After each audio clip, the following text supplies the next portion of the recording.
मंगलम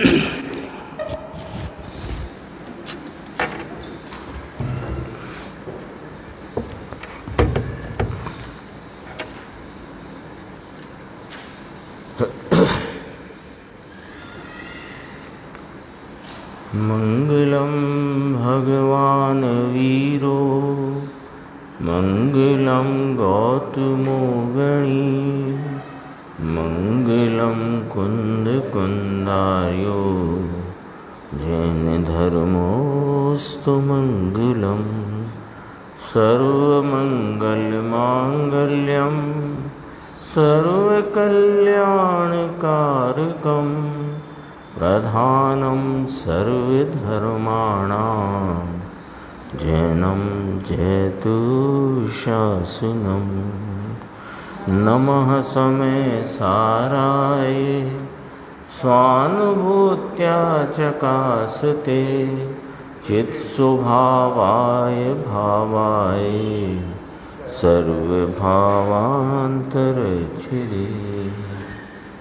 श्री समयसार जी परमागम अधिकार परमागम ग्रंथ, इसका परिशिष्ट में उपाय उपे अधिकार है।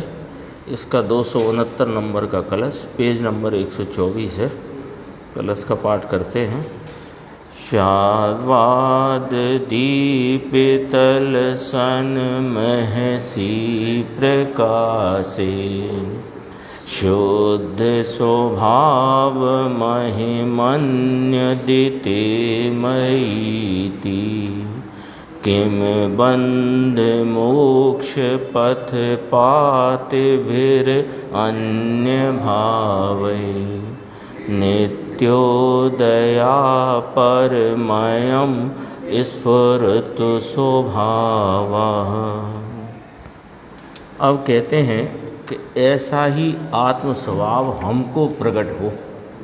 क्रम है ना कलशों का, उपाय उपेय अधिकार है। तो 267 कलश में उपाय की चर्चा करी। उपाय किस प्रकार कहा कि ज्ञाननय और क्रियानय की परस्पर मैत्री रूप जो उपाय है वह उससे उपेय की प्राप्ति होती है।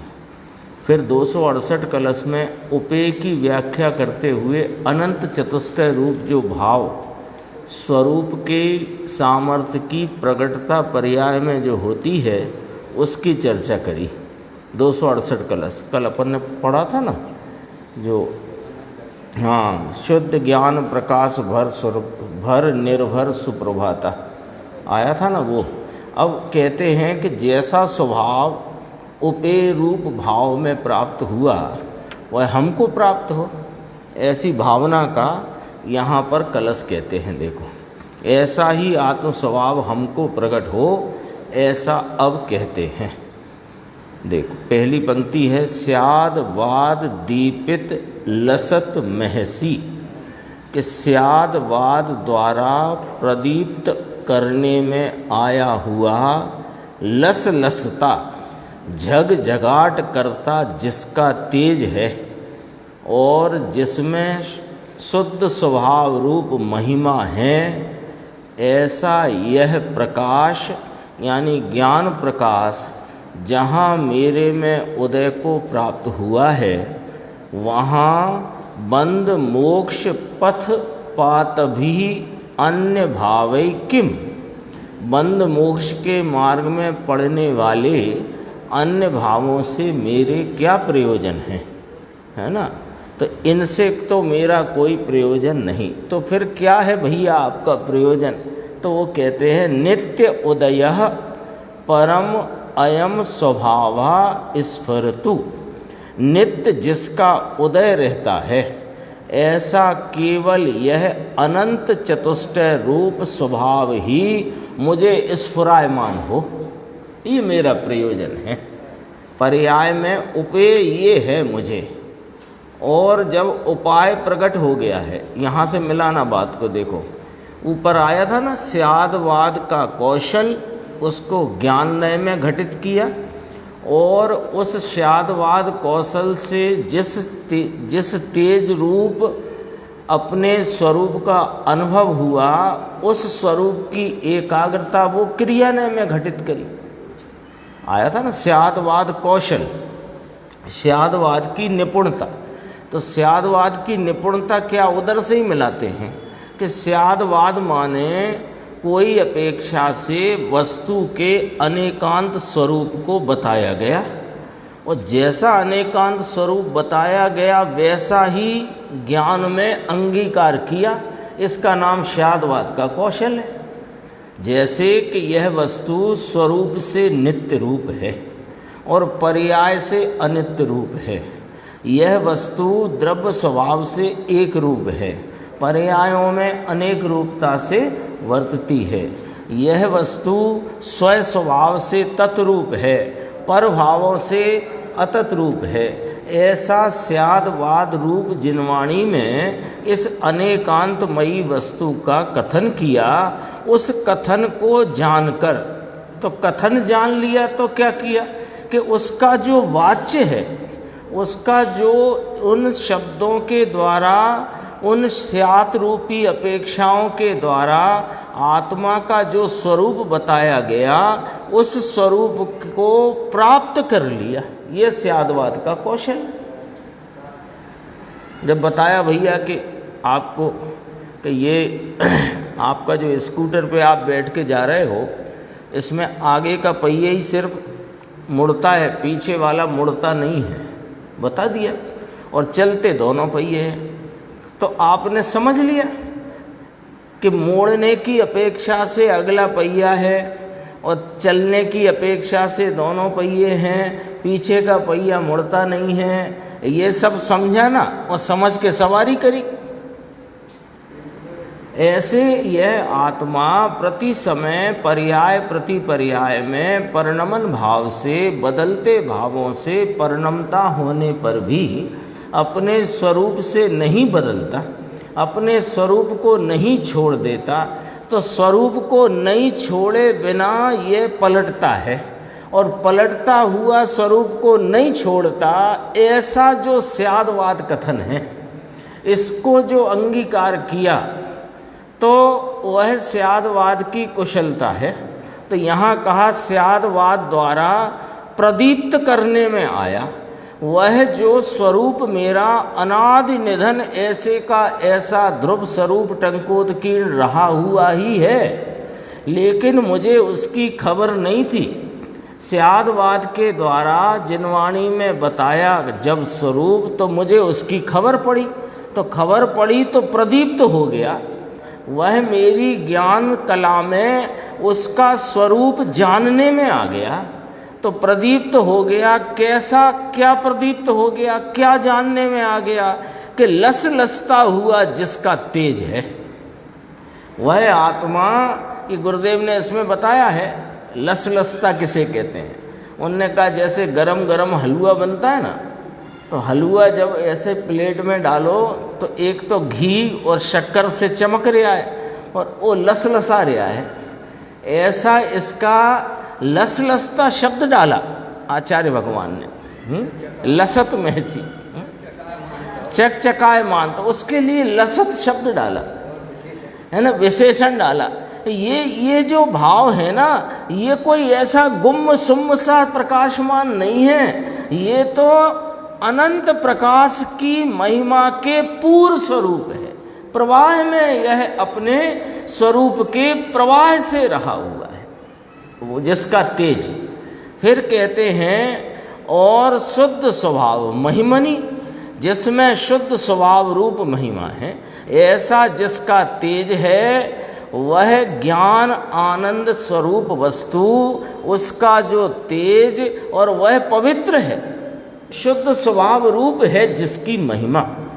अब जब ये प्रकाश नाम ज्ञान प्रकाश मेरे में उदय को प्राप्त हुआ है, यानी मेरी ज्ञान अवस्था में वह अनंत सामर्थ्य का भरा हुआ पुंज आस्वाद रूप संचेतन रूप स्व संवेदन रूपता से प्रकट हुआ है, तो मुझे वे राग देश आदि जो बंद भाव हैं, जो शुभ अशुभ भाव हैं, अशुद्ध भाव हैं, अथवा जो स्वरूप के आलम्बन में प्रकटते हुए शुद्ध भाव हैं, शुद्ध भावों की वृद्धि रूप भाव हैं, उनसे मुझे क्या प्रयोजन है? लिखा देखो क्या बहुत गंभीर कलश है ये। इसके बाद 270 में नयों के संदर्भ से और 271 में स्वपर प्रकाशक भाव की बात बहुत गंभीर है। 271 कलश तो बहुत प्रसिद्ध है, गुरुदेव अन्य अनेकों बार उसका अलग से व्याख्यान किया। 271 कलश का जैसे एक तो क्रम में 19 बार व्याख्यान आया ही है, लेकिन क्रम के अलावा भी गुरुदेव श्री ने एक 268 कलश सुप्रभात वाला, जिसकी कल अपन ने स्वाध्याय करी, और एक 271 स्वपर प्रकाशक वाला। इसकी याद होगी, नहीं होगी तो दिलाते हैं याद। द्रव्य दृष्टि महान, गुरु कहान दृष्टि महान, ऐसी जो एक पुस्तक आई है ना, 10 भाग हैं उसके, उसमें उन कुछ भागों की अपन ने स्वाध्याय वहाँ करी थी। उसमें 271 कलश के 3 प्रवचन आए। आएगा क्रम में आएगा। अभी तो कहते हैं कि जब यह ज्ञान प्रकाश, यानी ज्ञान प्रकाश ज्ञान में उदय को प्राप्त हुआ है, वस्तु उदय को प्राप्त हुई है कि ना, वस्तु तो नित्य उदय स्वरूप ही है। वह मेरे ज्ञान में तिरोभूत थी, हाँ, वो उसका परिणति में आविर्भाव हो गया, वह मेरे ज्ञान प्रकाश में प्रकट हो गई। अब जब वो अत्यंत तेज रूप झगझगाट लस लसाता जिसका तेज है, पवित्र स्वभाव जिसकी महिमा है, ऐसी वह वस्तु मेरे ज्ञान प्रकाश में स्वरूप संचेतन आस्वादन रूपता से प्रकट हो गई है, तो मुझे क्या इन भावों से प्रयोजन कि ये अशुद्ध भाव हैं, ये शुभ भाव हैं, इनसे पुण्य बंद होता है, इनसे पाप बंद होता है, अथवा स्वरूप के आलम्बन से शुद्धता प्रकटती है, वह शुद्धता में वृद्धि होती है, इन सब भावों से मुझे क्या प्रयोजन? तो प्रभु आपको जब शुद्धता से भी प्रयोजन नहीं है तो फिर आपका प्रयोजन क्या है, इतना तो कहो। शुद्धता और शुद्धता की वृद्धि, संवर और निर्जरा आपका प्रयोजन नहीं है। अरे हमको संवर निर्जरा का प्रयोजन नहीं है, हमको तो नित्य जिसका उदय रहता है, जो सादी अनंत काल तक परिपूर्णता की प्रकटता से व्यक्त रहता है। देखो अभी स्वभाव की प्राप्ति हुई उपाय भाव में, और उपाय भाव से प्राप्ति होगी उपेय की। तो उपाय की प्राप्ति कैसे हुई कि स्यादवाद के कौशल से मिला के चलना विषय को, स्यादवाद की प्रवीणता से, निपुणता से हमको परिणति में वह स्वभाव जो अनादि से विद्यमान होने पर भी हमको इसका आस्वादन नहीं था, उसकी प्रतीति नहीं थी, उसका संचेतन नहीं था। अब वो जब हमारी ज्ञान परिणति में आस्वादन रूप हो गया है, स्वरूप संचेतन जिसका हो गया है, अब हमको तो ये परिपूर्णता के भाव से प्राप्त हो। बीच में पढ़ने वाले बंद मोक्ष के है ना, बंद मोक्ष पथ पात भी अन्य भावई किम, क्या प्रयोजन है? बंद मोक्ष के मार्ग में पढ़ने वाले अन्य भावों से मेरे क्या प्रयोजन है? क्या गजब की बात है। इसमें ये आत्मार्थी की और मोक्ष मार्गी के अंतर का बल की सूचना है। ये उपाय भाव में जो वर्त रहे हैं, उपाय उपेय के शब्द है ना, तो उसका ही अपन प्रयोग करते हैं। उपाय भाव में जो वर्त रहे हैं, उन्हें ये बंद मोक्ष मार्ग में पढ़ने वाले भावों से मुझे क्या प्रयोजन है? हाँ, इसमें एक चर्चा लेंगे गुरुदेव, थोड़ी 2 पंक्ति की, कि मुझे तो पूर्ण रूपता चाहिए, है ना, जिसकी चर्चा अमृतचंद्र आचार्य ने 79 नंबर की गाथा प्रवचन सार में करी, कि मैंने इस मोह की सेना को जीतने के लिए कमर कसी है। तो प्रभु आप पंचम काल में भरत क्षेत्र में ऐसी बात करते हो, तो कहा कि उसमें ये भी कहा, यदि मैंने इस क्या शब्द है उसमें, धूर्त अविसार का की भांति ये शुभ भाव जो है, इसके यदि मोह में प्रेम में यदि मैं उलझ गया तो मेरे महादुख संकट निकट है। अंगारों में सिकूंगा मैं। हाँ, इसमें लिया, इसमें पंचास्तिकाय की चर्चा गुरुदेव ने ली है, अंगारों में सिकने की बात। अंगारों में सिकूंगा मैं, तो ये अंगारों में सिकने कैसे गए? वो नकुल सहदेव और युधिष्ठिर, अर्जुन और भीम, ये तो मुक्ति को प्राप्त हुए, और नकुल सहदेव अंगारों में सिकने चले गए।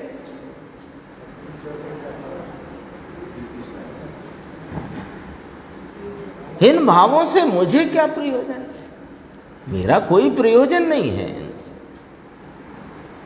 बंद मोक्ष के मार्ग में पड़ने वाले अन्य भावों से मेरा क्या प्रयोजन है? मुझे क्या चाहिए कि नित्य जिसका उदय रहता है, ऐसा केवल यह, ये देखना, जरा शब्द देखना, शब्द का भाव पकड़ना, केवल यह, ऐसा ही लिखा है ना, यह अनंत चतुष्टय रूप स्वभाव ही मुझे स्फुरायमान हो, जिसका नित्योदय रहता है। नित्योदय से साधी अनंत काल पकड़ो।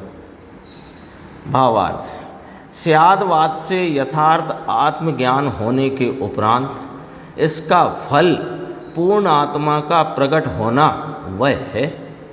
इसलिए मोक्ष के इच्छुक पुरुष ये ही प्रार्थना करते हैं। प्रार्थना नाम उनका प्रयोजन इतना ही है कि मेरा पूर्ण स्वभाव आत्मा मुझे प्रकट हो, बंद मोक्ष मार्ग में पड़ते अन्य भावों का मुझे क्या काम है।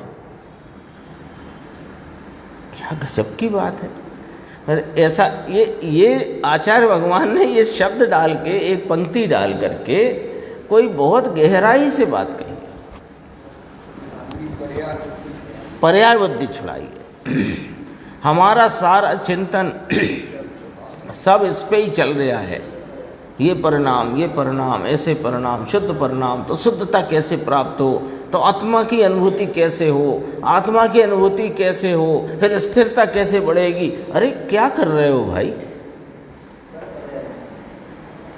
अभी कषाय इतनी तीव्र चल रही हैं, अभी तो मुझे शरीर का ही लक्ष्य जाता है, अभी तो भोजन सामग्री में जरा स्वाद वाली वस्तुएं देख करके लपलपाहट आती है, अनेक प्रकार के विषयों को देख करके मेरा मन चंचल हो जाता है, अभी तो मुझे ऐसा। अरे क्या कर रहे हो ये? तुम मोक्षार्थी हो कि नहीं? तुम आत्मार्थी हो कि नहीं? ये तुम कहाँ उलझ गए? आत्मार्थता नहीं है इसमें। इन बातों को ही सोचते रहने की, अरे ये अभी मेरे शरीर का ही चिंतन चल रहा है, अभी विषय भोगों। अरे वे सब अपने आप जाने कहाँ चले जाएंगे। तुम एक बार इससे तो मिलो, जिससे मिलना है उससे मिलो, सीधे डायरेक्ट, उसमें किसी की जरूरत नहीं है। और उसके बाद भी जो शेष रह जाता है राग, अब मोक्ष मार्ग में आ गए, उपाय भाव में प्रवेश हो गया, तो अब क्या चल रहा है कि कुछ बंद भाव चल रहे हैं और कुछ मोक्ष मार्ग के भाव चल रहे हैं। दोनों चल रहे कि नहीं चल रहे? शेष रागादि हैं तो शुभ अशुभ भाव हैं, घटता हुआ अशुभ है, कुछ बढ़ता हुआ शुभ है, फिर घटता हुआ शुभ है, तो और शुद्धता बढ़ती हुई है। अरे ये पर्यायों के झगड़े में मैं नहीं पड़ता हूँ। मैं तो एक चैतन्य परमात्मा, जिसका मुझे अनादि से भान नहीं था, उसका भान हुआ। अब बस इसका ही पूर्णता मुझे चाहिए और कुछ नहीं चाहिए। आता ना, पूर्णता के लक्ष्य से ही शुरुआत सच्ची शुरुआत है। उसमें दोनों प्रकार की बात घटित होती है। पूर्णता एक तो स्वभाव की परिपूर्णता और एक उपेय की परिपूर्णता। उपेय माने जो भाव मोक्ष रूप सिद्ध अवस्था, वो उनका लक्ष्य रखना है, मुझे ये बीच के परिणामों में नहीं उलझना है। ये बात गंभीर करी इसमें। देखो गुरुदेव का अपन व्याख्यान 126 पेज ऊपर की पंक्ति है पहली। स्यादवाद दीपित लसत महसी। स्यादवाद यानी क्या होता है कि आत्मा त्रकाल द्रव्य स्वभाव से ध्रुव है और पर्याय से अनित्य क्षणिक अवस्था है। ये इसके अस्तित्व में दो भाव हैं, दो भाग नहीं है, दो भाव हैं, एक ध्रुव भाग और एक पर्याय भाग। भाग नहीं है, एक सत्ता के दो प्रकार के भाव हैं। आ गया ना? पर के साथ तो कोई संबंध है नहीं। नित्य ध्रुव स्वभाव, कायम रहने वाला स्वभाव और एक क्षणिक अवस्था। ये मेरा पूरा मेरी बैलेंस शीट, मेरी वस्तु का स्ट्रक्चर, मैं चैतन्य परमात्मा ऐसा हूं बस। कोई कहना था पहले प्रमाण में आए फिर नए का विषय में लेगा, हो गया प्रमाण।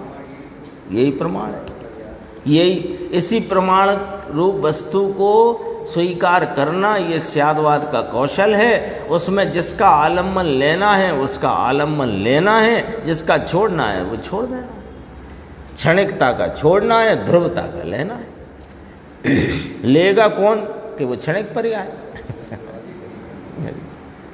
ऐसा जो स्यादवाद द्रव्य और पर्याय का स्वरूप, ऐसा भान हो करके प्रदीप्त करने में आया, यानी आत्मा को जागृत करने में आया। लो तो पहले सो रहा था कि नहीं, वो नहीं सो रहा था।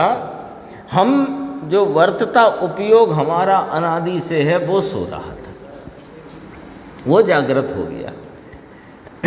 आत्मा ज्ञान आनंद ध्रुव है, समय की पर्याय, एक समय की पर्याय क्षणिक, किंतु पर्याय को ध्रुव में झुकाते।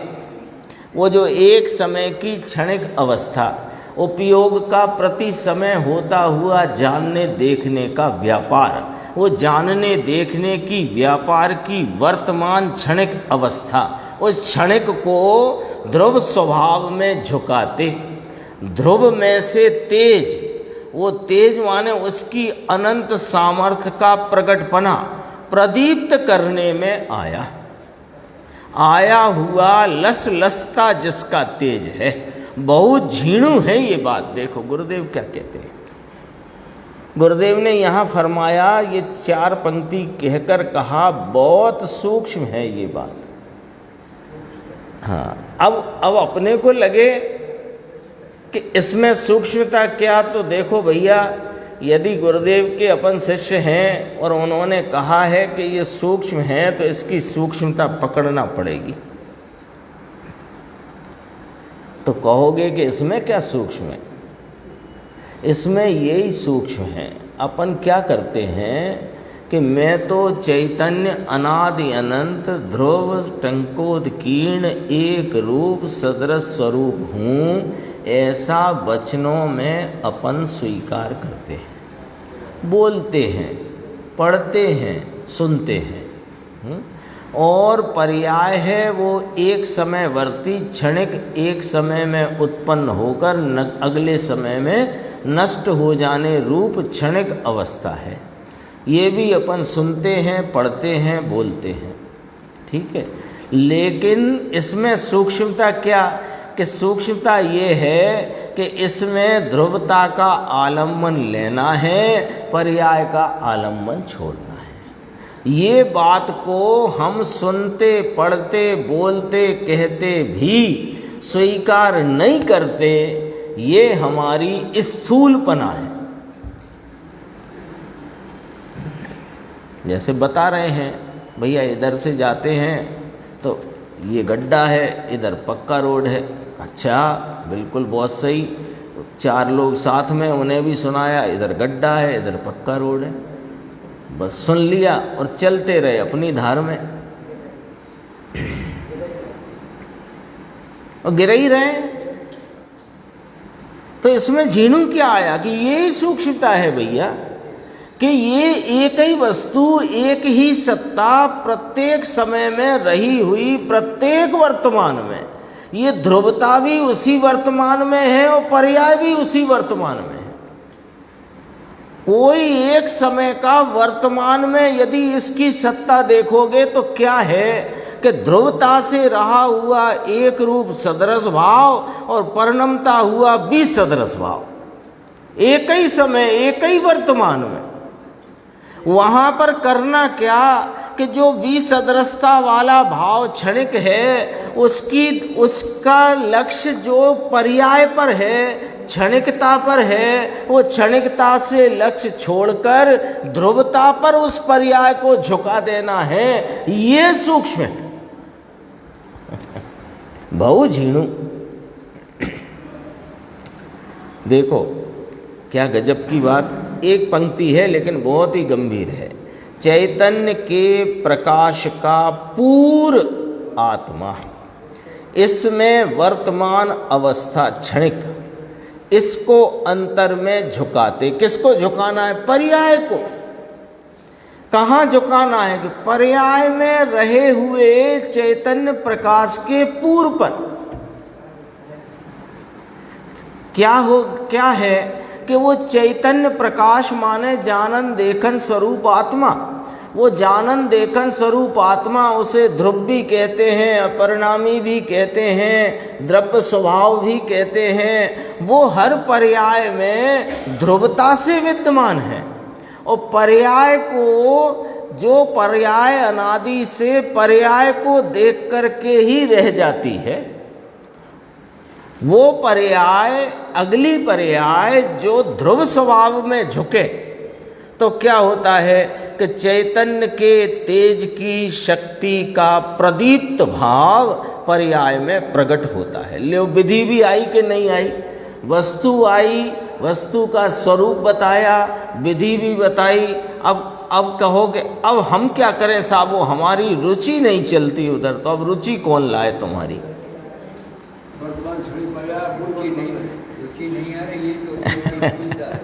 ये स्थूलपना है। हाँ, वही झुकेगी, लेकिन अनादि से कहाँ झुकी है कि पर्याय में क्या हो रहा है? पर्याय में नित्य प्रति क्षण प्रति पर्याय में बदलाव है और हर बदलाव वाली पर्याय में नहीं बदलता हुआ ध्रुव भगवान विद्यमान है। अब ये क्या करती है? पर्याय के बदलते भाव को देख देख कर ही मगन हो रही है। ये उस ध्रुव स्वभाव की तरफ झुकती ही नहीं, यानी उसको विषय करती ही नहीं, उसको देखती ही नहीं। तो करना कितना काम है कि तुम पर्याय को देखना छोड़कर इस ध्रुव स्वभाव को देखती है, उस ही पर्याय में इसका अनंत तेज लसलसता हुआ प्रदीप्त होता है। उसकी अनंत सामर्थ्य का भाव, पवित्र भाव, आनंदमयी भाव, शांति रूप भाव पर्याय में स्वस्वरूप संचेतन रूपता से प्रकट होता है। सामान्य कलश नहीं है, ये बहुत ही गंभीर कलश है। और गुरुदेव की व्याख्या उसमें समझो सोने पे सुहागा। पूछा देखो मुमुक्षु ने, किस देश की भाषा है साहब ये? ये तो हमें अटपटी सी लग रही है। हाँ, वो ध्रुव भी है और क्षणिक भी है, वो ही ध्रुव है, वो ही सत्ता ध्रुव रूप है और उसी सत्ता में एक क्षणिक रूपता है। और वो क्षणिक पर्याय अपनी ध्रुव सत्ता का आलम्बन ले, उसकी तरफ देखे, उसको विषय करे, तो यह चैतन्य की तेज की शक्ति का भाव प्रदीप्त नाम प्रकट पर्याय में आता है। तो कौन से देश की भाषा है साहिब? के आत्मदेश की भाषा है। क्या होए निज देश भगवान आत्मा। अब जरा देखना, बहुत ही गंभीर चर्चा है इस कलश में। निज देश भगवान आत्मा एक सेकंड के असंख्यवें भाग में पूर्ण ध्रुव स्वभाव नित्य रहने वाला। ले,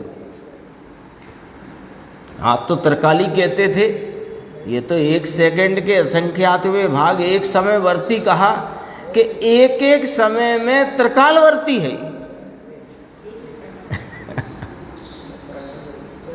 सच्चाई ये है कि हमने ध्रुव स्वभाव की ऐसी महिमा सुनते पढ़ते ऐसा लगता है कि ध्रुव स्वभाव कहीं और विद्यमान है और ये पर्याय उसको जाकर के प्राप्त करेगी। अरे पर्याय क्या प्राप्त करेगी, वो पर्याय में प्रसिद्ध हो जाएगा। अनादि से पर्याय में पर्याय की प्रसिद्धि है। पर्याय की लक्ष्य छूटते ही वह चैतन्य भगवान देख लो कहाँ रखा है, ये लिखा है, उसका पता लिखा है, पता है कि नहीं, ये कहाँ है, एड्रेस बताओ। ये निज देश भगवान आत्मा, ये अपना ही स्वदेश स्वरूप, अपने ही विस्तार। निज देश का अर्थ है अपना ही विस्तार। उसमें एक सेकंड के असंख्यवें भाग में माने एक समय में पूर्ण ध्रुव स्वभाव नित्य रहने वाला। दोनों शब्द कहेंगे, नित्य और परमयम स्वभाव। भगवान आत्मा काल से नित्य है, स्वभाव शुद्ध है, ध्रुव है। ये काल से नित्य रहा हुआ प्रत्येक काल में नित्यता से हर क्षण विद्यमान है। ऐसा हाजरा हुजूर है, निरंतर वर्तमान विद्यमान है। क्या गजब का है यहाँ गुरुदेव का स्पष्टीकरण। बिल्कुल समझो कि ऐसे, हाँ बिल्कुल ऐसे सामने ही रख दिया।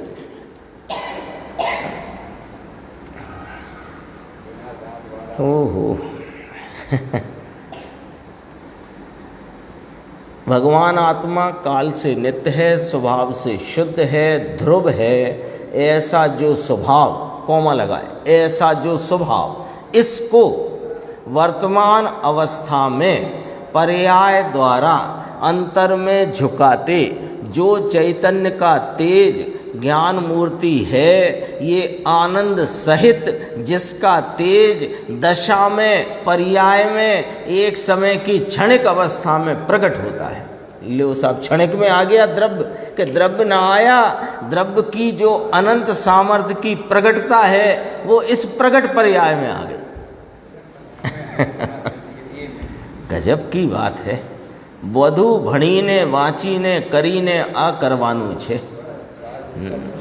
सब पढ़कर बाँचकर करके यही करना है, और कुछ करने का वास्तव में है नहीं।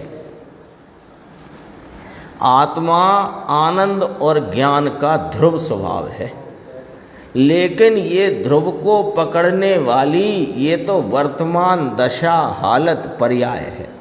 ऐसे लग रहा है कि ये 2-3 पैराग्राफ में तो जैसे बिल्कुल कहा कि आओ आओ मेरी उंगली पकड़ो, मैं ले चलता हूँ तुम्हें। महाराज हमको भी आनंद आ जाए, ऐसी कुछ करो कृपा कि आओ आओ मेरे साथ आओ। ऐसी चर्चा है बहुत, हाँ, यानी रस भरी चर्चा है, सरस चर्चा है बहुत। आत्मा आनंद और ज्ञान का ध्रुव स्वभाव है, लेकिन ये ध्रुव को पकड़ने वाली ये तो वर्तमान दशा हालत पर्याय है। देखो अभी क्या कहते हैं, दो को इसको नक्की कबूलात करनी पड़ेगी। बोलो साहब, नक्की कबूलात क्या होता है? दृढ़ निर्णय। आत्मा अपने अनंत स्वभाव स्वरूपता से ऐसा का ऐसा अनादि अनंत रहा हुआ ध्रुव रूप है, और इसकी ध्रुवता पर्याय प्रति पर्याय में ध्रुव भाव से यह प्रत्येक पर्याय में परिपूर्ण विद्यमान है। और जो पर्याय है वो इसका आलम्बन जो पर्याय लेती है वो पर्याय आनंदित हो जाती है, वो पर्याय इसके तेज से प्रदीप्त हो जाती है। वो पर्याय इसकी शांति से अत्यंत वीतराग भाव को प्राप्त हो जाती है। ये दो हैं, एक सत्ता के दो। ये गुरुदेव ने इतना अर्थ कायम से निकाला, स्यादवाद दीपित लसत महसी। ये स्यादवाद है, ये ध्रुव स्वरूपता और क्षणिक पर्यायपना, ये वस्तु का स्वरूप ऐसा ही है। इसको नक्की कबूलात माने दृढ़ निर्णय इसका लेना पड़ेगा। इसके दृढ़ निर्णय के बिना वस्तु मिल जाएगी, इस भ्रांति में न रहना। कुछ करते करते कुछ नहीं करना अभी पड़ा था, बधु भणी ने वाची ने करी ने आकरवानू छे। क्या करने का है कि वर्तमान पर्याय को इसमें ढाल देने का है बस। तो अब हम ढालें कैसे? अब अगला प्रश्न खड़ा हो जाता है। हम तो बहुत कोशिश करते हैं कि पर्याय विकल्पों पे से छूटकर, पर्याय इस बदलते भाव पर से छूटकर अपने द्रव्य स्वभाव का आलम्बन ले ले। आप तो विधि बता दो कि ये विधि है भैया कि तुम्हें ध्रुव स्वभाव की महिमा है कि पर्याय की महिमा है। पर्याय की महिमा रहेगी तो वो पर्याय पर्याय पर झुकेगी, और यदि ध्रुव स्वभाव की महिमा रहेगी तो वह पर्याय अपने आप ध्रुव स्वभाव पर को झुकेगी। उसके लिए आपको क्या करना है कि उसकी महिमा करना है। उसकी महिमा में उसकी रुचि है, और रुचि के अनुसार वीर का परिणमन है, और वीर के अनुसार ही उपयोग पलट करके स्वरूप का आलम्बन ले लेता है। और कोई रीति नहीं है, विधि नहीं है। देखो, नक्की कबूलात करवी पड़ से, और दो की जहाँ कबूलात हुई, देख लो क्या कहते हैं, दो की जहाँ कबूलात हुई तो ये पर्याय त्रिकाल ध्रुव में झुकती है। ये क्या बात कही आपने? हम तो पहले से ही मालूम है हमको। ध्रुव दो भाव समझ में आ गए ना हमको। तो ध्रुव भाव और क्षणिक पर्याय भाव, एक अपरिणामी एक परिणमनशील भाव। अरे भैया सुनो तो सही, ये दो को जहाँ कबूलात हुआ तो पर्याय त्रिकाल ध्रुव में झुकती है। ये नियम है कि हाँ, ये नियम है, गारंटी है। दो की कैसी कबूलात कि भैया अभी तुम क्या है, पर्याय को पर्याय स्वीकार ही नहीं करते। तुम पर्याय को पर्याय स्वीकार कर लो तो ये पर्याय को छोड़कर द्रव्य स्वभाव का आलम्बन ले लेगी। अभी क्या करते हैं कि पर्याय में मैंपना रखा हुआ है, और मैंपना मैं रूपता तो ध्रुव स्वभाव में है। तो तुम वास्तव में पर्याय को ही पर्याय नहीं जानते, द्रव्य स्वभाव को क्या जानोगे? पर्याय को तो पहचानो कि ये पर्याय है, मैं नहीं। तो पर्याय, वो उस पर्याय का आलम्बन छोड़ के ध्रुव स्वभाव में झुक जाएगी। नियम है, गारंटी है, रामबाण इलाज है। जाओ, रामबाण है, नियम से झुकती है, नियम से झुकती है।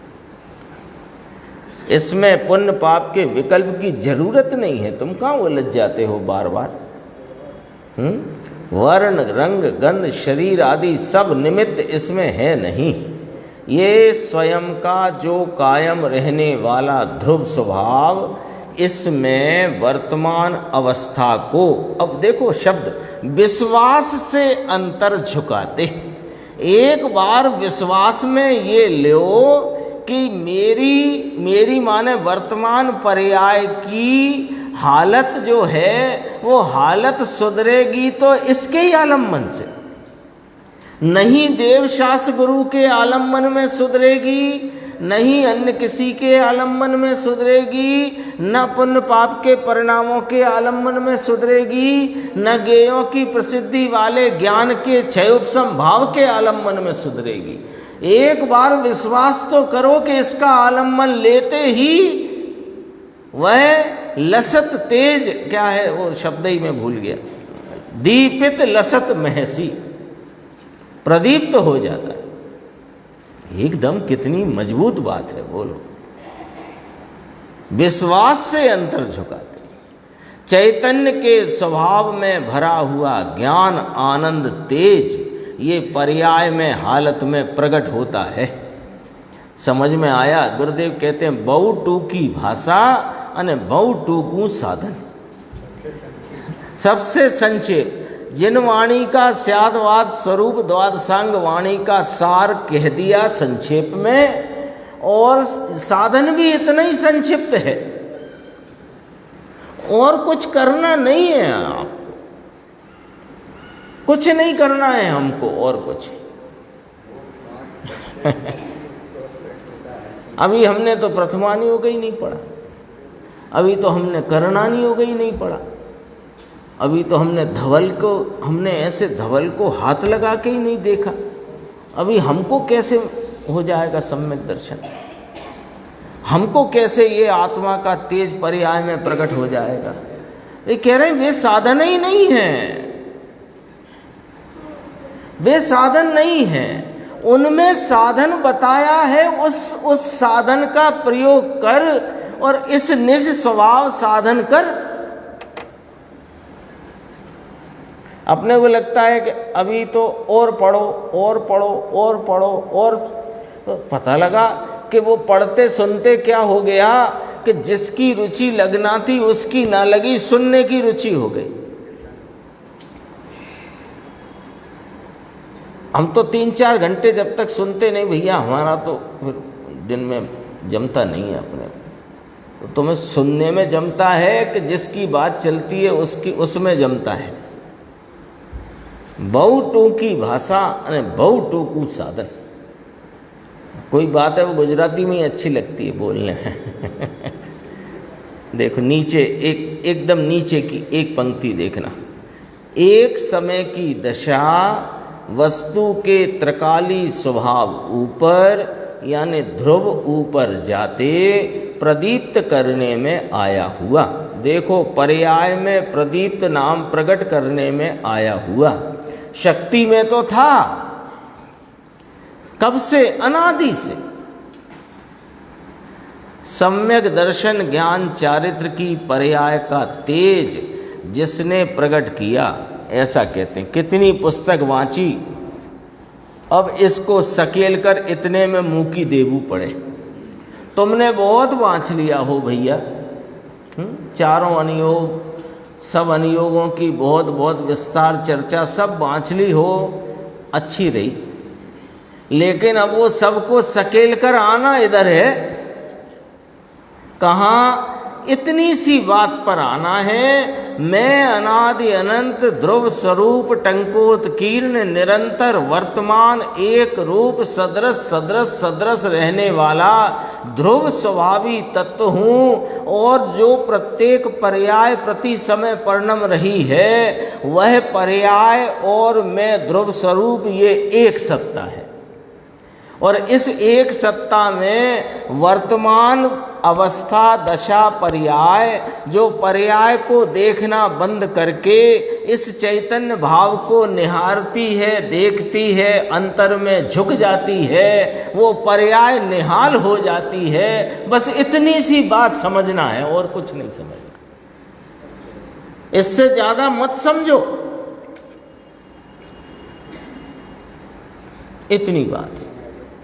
जो कुछ भी समझाया गया है इतनी बात को समझाने के लिए समझाया गया है। तो गुरुदेव ने क्या कहा? केटले पुस्तकों वांचा हवे एने सकेली ने एटला में मुकी देबू पड़े। वो सब कुछ तुमने पढ़ लिया, सब सकेल करके इतने में ही रखो उसे। तो तुम्हारा काम जाओ पक्का सिद्ध होएगा, तुम्हारा संसार कट जाएगा, भव भ्रमण छूट जाएगा, सिद्धों की पंक्ति में तुम्हारा नाम आ जाएगा। गजब बात है। देखो इसी पेज पर नीचे प्रश्न किया मुमुक्षु ने, पुण्य की महिमा कहाँ गई साहब? पुण्य फुण्य की महिमा धूल में गई। धूल है ना। पुण्य से क्या मिलता है? धूल मिलती है। मिलती भी क्या है? संयोग में आती है। मिले तो ऐसे कुछ नहीं, क्योंकि ये तो ध्रुव स्वरूप और एक पर्याय। ये कहाँ थी? पुण्य धूल लेकर के, पुण्य की धूल लेकर पीछे मर के जाए, नरक का कीड़ा होए।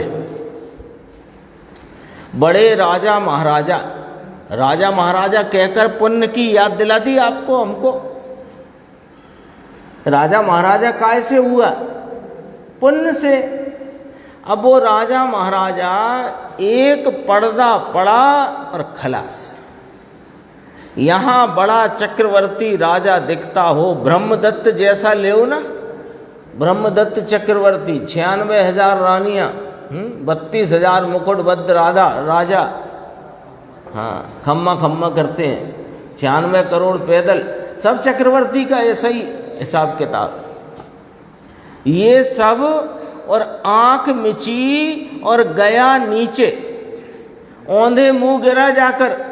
नरक में जन्म ही ऐसे होता है। स्वर्ग में उपपात सैया से उठता है और नरक में औंधे मुंह गिरता है, और गिर के उछलता है गेंद की तरह।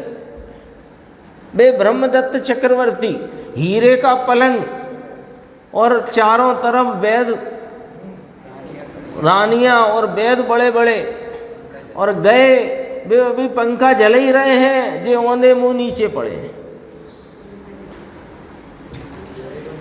अभी तो वैद्य जी ने कहा भी नहीं है कि गए।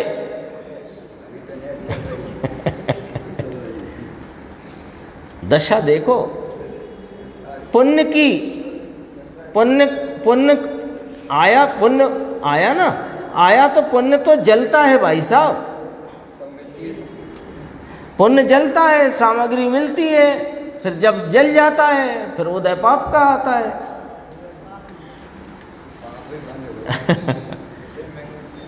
आँख मीची ने जाए हेटे, लोड़े ना गोला जेम पानी में डालो तो नीचे गिरता है ना।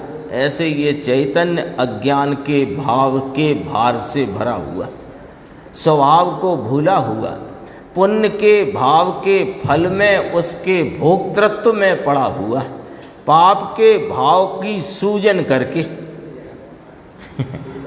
ना, पाप का सूजन करके, मैंने पाप ओढ़ ओढ़ करके भारी होता है, नीचे जाता है,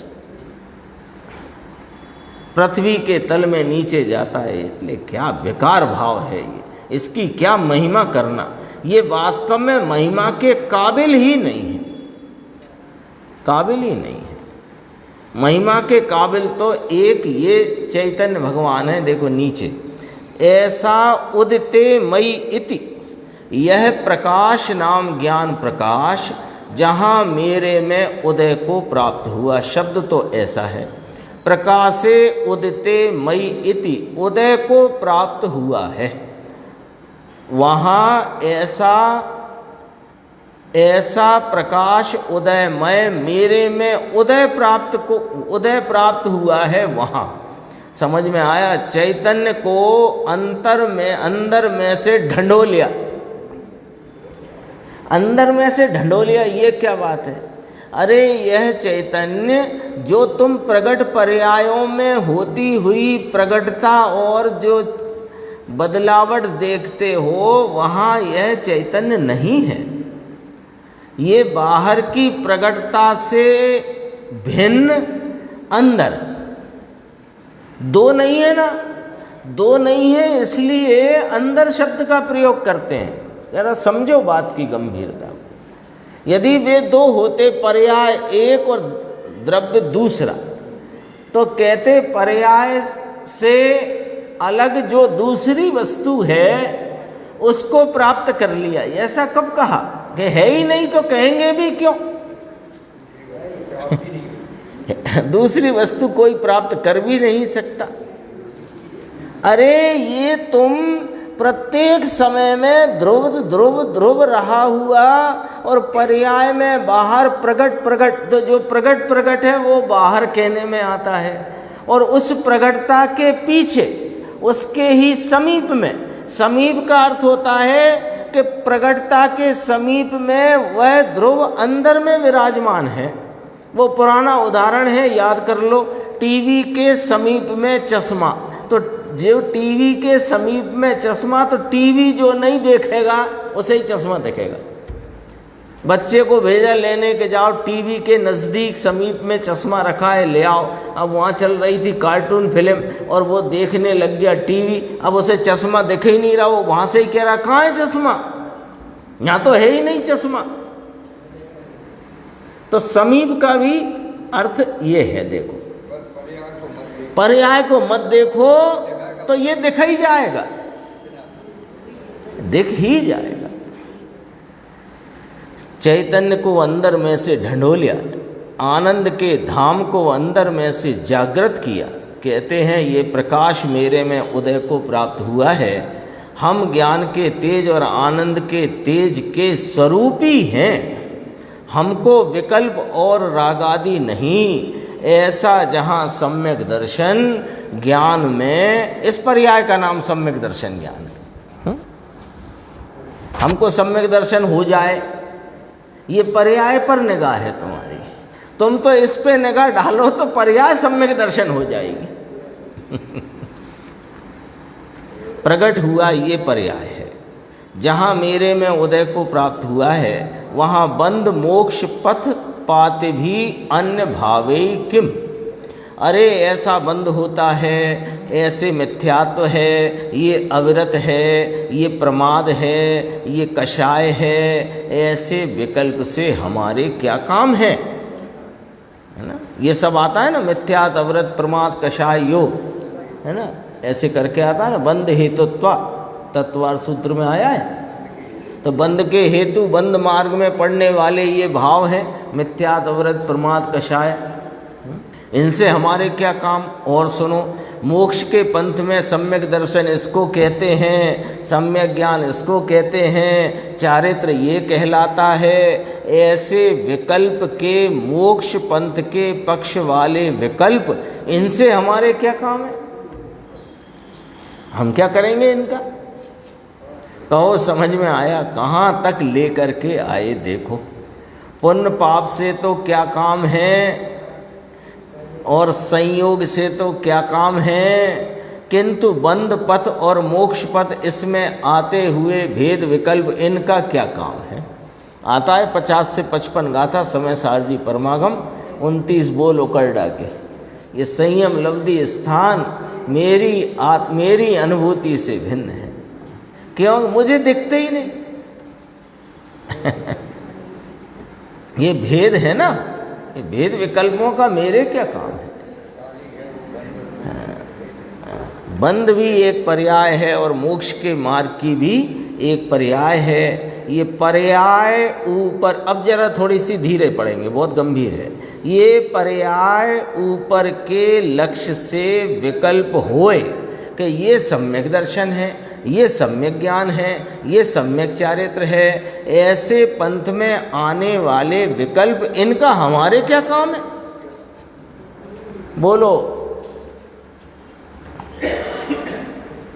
ऐसे सम्यक दर्शन प्राप्त होता है, ऐसे सम्यक दर्शन में ये होता है। इसका विकल्प है ना तुम्हें उस पर्याय का, वो पर्याय का विकल्प तुम्हें इस निर्विकल्प स्वरूप की तरफ आने नहीं देता है। तो हमें सम्यक दर्शन चाहिए, ये भूल जाओ। हमें आत्मा चाहिए, ये याद रखो। तो आत्मा चाहिए तो आत्मा चाहिए, कहीं जाना ही नहीं है, यही तो है। कब है कि हर समय है। अभी आया था ना, बहुत टूकी बात, टूक साधन। देखो इसमें कहो समझ में आए। 129 पे एक पंक्ति है, नहीं वो जो मुझे पढ़ना है फिर, क्योंकि समय हो गया, लेकिन वो पढ़ने का अभी ज़रूरत लग रही है। देखो ये 131 पे पढ़ लो, फिर 129 पे अपन कल फिर वापस आए। 131, हाँ ठीक है। 1 2 3 जैसे 10 एक लाइन छोड़ना जरा। ये लिखा जेल है, अंगारा है। पंचास्तिकाय में 2 शब्द वहाँ 171 गाथा में आए कि अंगारा और अंतराय। अंगारा और अंतराय क्या है वो देखो, गुरुदेव ने पढ़ा। ऐसे स्वर्ग लोक को कि जो साक्षात मोक्ष को अंतराय भूत है ना। प्रवचन सार में आता है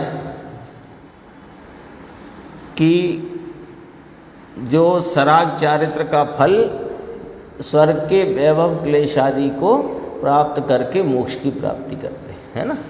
ऐसे ही लिखा है ना उसमें, गाथा नंबर शायद 6 है, कौन सी है, हाँ उसमें लिया है ना, सराग चारित्र अनिष्ट फल को देने वाला। तो वीतराग चारित्र मोक्ष फल को देता है, इष्ट फल को, और सराग चारित्र स्वर्गादिक के वैभव क्लेश की परंपरा से मोक्ष देता है ना। तो वो देता है ना, तो वो क्लेश की परंपरा है ना बीच में, वो क्लेश है, वो मोक्ष का अंतराय है। आप जा रहे थे अच्छे भले घर में अंदर, जहाँ बिल्कुल सब सुख सुविधा है, और बीच में कोई ने रोक लिया घंटे भर, तो क्या है, अंतराय है, अंतर आ गया ना। साक्षात मोक्ष को अंतराय भूत है, और स्वर्ग को संप्राप्त करके सुचिर काल पर्यंत ले। और वो जो स्वर्ग है ना, वो लंबे काल वाला होता है। सुचिर काल पर्यंत, बहुत काल तक, घणो काल सुधी राग रूपी अंगारा थी सेका तो थको। राग रूपी अंगारों से सिकता हुआ, देव में राग रूपी अंगारों से सिकता है। तब वो याद किया था ना, महादुख संकट निकट है, अंगारों से सिकता है। तुम्हारे पैसे वालों की क्या बात करेंगे, तो हड़हड़ता अंगारों से सिक ही रहा है। वहाँ स्वर्ग में भी जाकर अंगारों में सिकता है, और ये मोक्ष को अंतरायभूत है। ये गुरुदेव ने याद किया था। अब अपन आगे की चर्चा है इस कलश की आगे।